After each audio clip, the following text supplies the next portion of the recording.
ایک دفعہ کا ذکر ہے کہ ایک درزی اپنی دکان میں بیٹھا کپڑے سی رہا تھا۔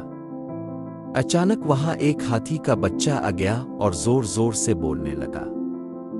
درزی نے پیار سے اسے ایک روٹی کا ٹکڑا دے دیا۔ ہاتھی خوش ہو گیا اور پھر روزانہ درزی کی دکان پر آنے لگا۔ کچھ دن بعد درزی کا موڈ خراب تھا۔ جب ہاتھی حسب معمول دکان پر آیا تو درزی نے اسے روٹی دینے کے بجائے مذاق میں ایک سوئی چبھو دی۔ ہاتھی کو بہت دکھ ہوا اور وہ بھاگ گیا۔ اگلے دن ہاتھی واپس آیا لیکن اس کی سونڈ کیچڑ سے بھری ہوئی تھی۔ اس نے وہ کیچڑ درزی کے سارے کپڑوں پر پھینک دیا۔ سارے کپڑے خراب ہو گئے اور درزی سر پکڑ کر رونے لگا۔ سبق: جیسا کرو گے ویسا بھرو گے۔ ہمیں دوسروں کے ساتھ اچھائی کرنی چاہیے ورنہ برائی کا جواب برائی سے بھی مل سکتا ہے۔